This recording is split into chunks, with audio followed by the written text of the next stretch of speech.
That would be I gorgeous. In the think that's not the meantime, only way. In the meantime, yeah. in the meantime, try. play Moondiver. Moondiver. Yeah, Moondiver. It's by the director of Strider. It is 4-player Strider online. All right, that's PS3 only though, isn't it? No, it's No. also on Xbox 360 now. I just as don't of think last anyone week. knows about this game. Yeah. I We're- didn't know about Yeah. it. Yeah, I but didn't you, either. It's you- all right. You don't have to have PSN to play it, so please Okay. let that not be an excuse. No, I'm playing it tonight. Good Cool. man, good man. Good. All right. All right. Well, thanks, guys. Duels. And remember, you can call and talk to us at 415-547-8778. Still weird that they mislabeled those, though.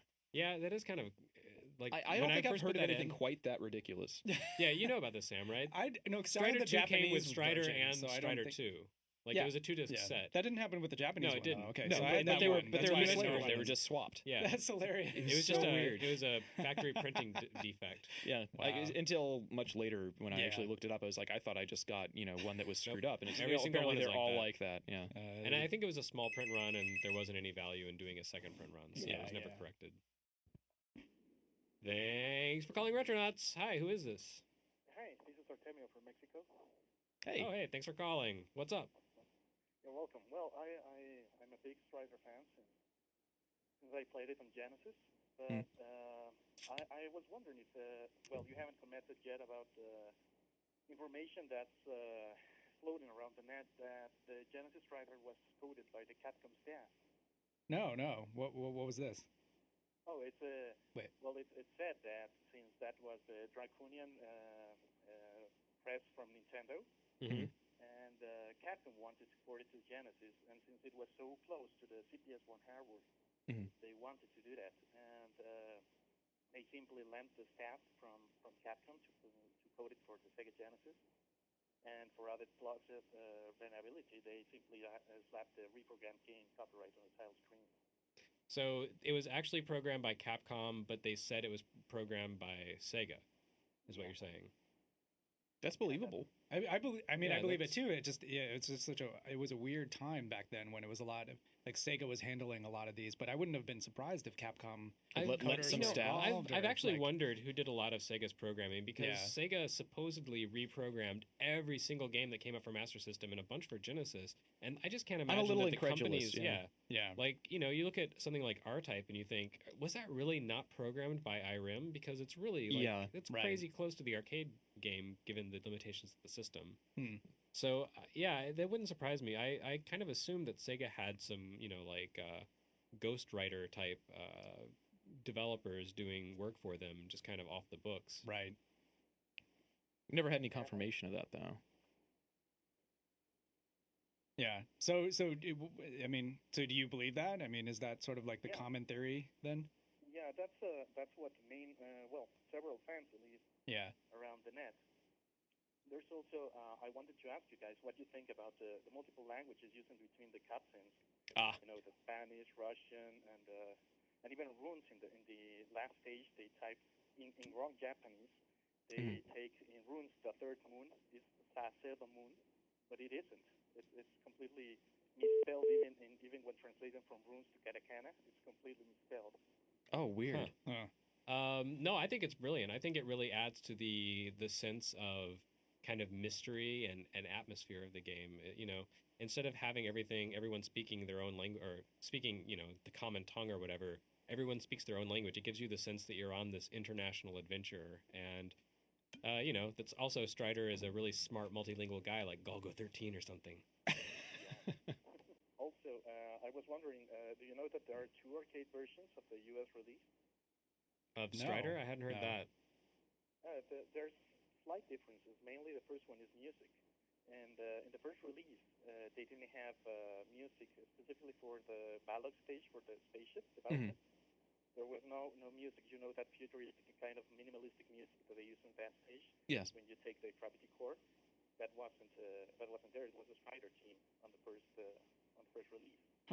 Oh, it was silent before? When they released the Genesis version, they took that back into the arcade version and released the second. Oh wow. Oh, no kidding. But was that music in the Japanese version of the game originally? I don't have the Japanese version, neither have played it emulated, but I do have the first version of the arcade board, and I reprogrammed some of the an alternate state of ROMs to play with the complete music. Huh. Wow. That's pretty interesting. Wow.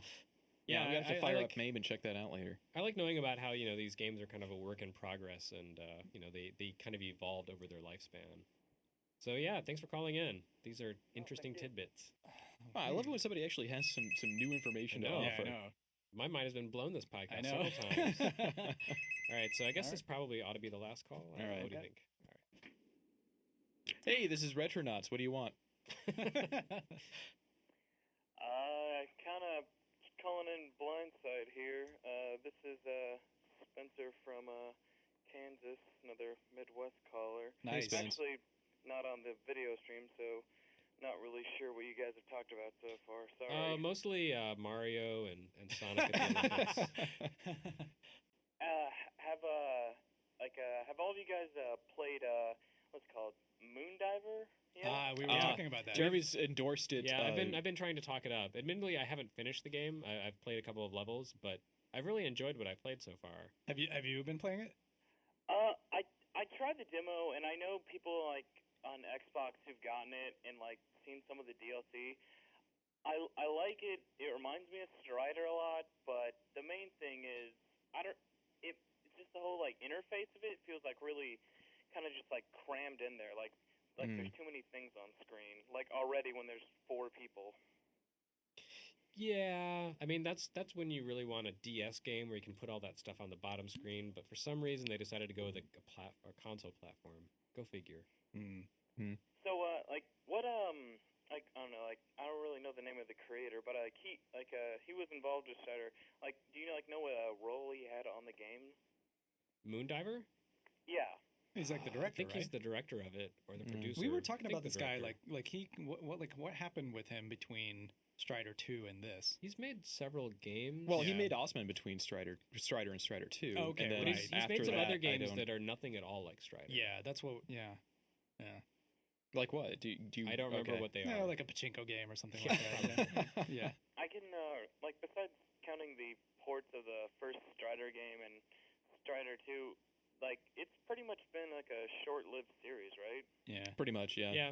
There are only 2 official Strider games. And then the crappy other one, and then Yeah, and- Osman. So I mean, Right. well, I mean, if And then you're not Moondiver. counting ports, then yeah, there are 2 or And 3. not counting the character showing up in In- the fighting Capcom games. versus But Stuff he didn't even show up in Marvel vs. Capcom 3.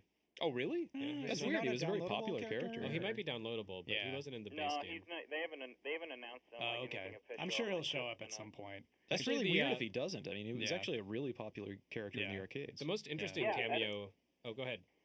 Oh, like I was fortunate for me, I pay a lot of attention to like all the genres. But when Marvel vs. Capcom was coming out, yeah, there's like I'm not sure if it still is because I haven't really gone on a lot of the forums or talked to people. Like there's a big backlash for Strider 1 not being in there, and 2 like them being quiet about downloadable characters. Yeah. Kind of seems like since they didn't put Strider or Frank West in there, and like some people who were a little like pissed off about how Mega Man isn't in there in any form. I thought it was kind of weird, but yeah, it's so weird. Like even though Strider's had so few games, like how big the following is of it, like even in Well, America. I think a lot of people experienced Strider for the first time as a character in Marvel vs. Capcom, where he Yeah, was I'm a the really, same way. really like super powered, super easy to use character with Who looked fucking cool. yeah, he looked cool, and also like every one of his moves was really great and super powerful. Yeah. So he was playable by everyone, like high level players and low level players. So he was just a really great all around character, really appealing. And so yeah, I can understand why Marvel vs. Capcom 3 fans are ticked off because that's like he's their boy. So yeah. I wouldn't be surprised if he shows up as a DLC, but I don't really know what the plans for MVC's DLC are. Right. Yeah, they've pretty much been quiet. Like they'll put out all that's really confirmed is they've done 1 costume pack, 3 like computer fights, and 1 character pack with 2 people. But besides that, they pretty much have been quiet. But Or they may just go and do Marvel vs. Capcom 4 and sell you a brand new game with like the half dozen characters that you really wanted out of Right. it. well, the roster looks a little funny since they added the extra 2. Now there's kind of just the 2 blank spaces at the bottom. I think actually when someone the game came out, they someone had like gotten into the code and saw there were like two names, like no images though, for roster characters. Apparently, Doc Ock and Frank West. That would make Yeah, sense. definitely not Strider related. But someone mentioned like a little bit before there was like a Strider spin-off game or something that was crappy. Spin-off what? game. Are you talking about Journey into Darkness, the Genesis game? Yeah, that's it. Like, Yeah. what's that about? Like, I've only heard about it. I It just know sucked on nothing about it, toast. though. Yeah, was- it's basically about it's kind of like the CDI Zelda games. Like they weren't developed Well, like by the people who created the games. Zelda one or the 2D like. well, they were like, developed by in- the same people I that just made mean- the yeah, ports of the first game Yeah, for the piece. For I just for mean that they the- weren't developed by Capcom. Like for the someone else had Commodore and a license. bunch of others. It was a yeah. UK developer. Yes, it was a essentially, UK right? developer, Yeah. and they were pretty terrible. Yeah, I'm and I surprised think Capcom allowed them to go ahead and do I think the this, but- Genesis version is slightly different than the Amiga and Commodore ones in that, Right. like, you had a rifle before, and instead you throw shurikens in Yeah. the Genesis one. But Oh other my than that, God. and you could turn into a robot in the Such Amiga bullshit. ones. I'm but so glad I never even that had touched nothing to do with anything. It Yeah. was so fucking weird. Yeah. I'm a little disappointed that no one's talked about the most obscure Strider cameo, which is the PS2 strategy game Namco Cross Capcom. Yeah. Which, yeah. Wow. Strider was a character toward the end of that game, but not only that, but the Grandmaster was the next to last boss. What? Oh. Yep. Wow. That's one of those Yeah. that I've always kind of wanted to play more of. Was it in I played a Grandmaster Meow or something? Is Grandmaster Mayo, but actually Mayo is Japanese for Grandmaster. So oh, okay. Well, that's kind of redundant. Yeah. yeah. he likes to get his money from the ATM machine by using his PIN number. Anyway, Oh, weird. Like, did that game? I can't remember. Like, did that ever actually come to America? No, No, it didn't. No. otherwise I would have played it and more people would know about it. Yeah. but Yeah, I played a little of the I heard import about version. that. I just had no idea that like if that ever like came to America or not. No. It did not. It was a licensing nightmare. So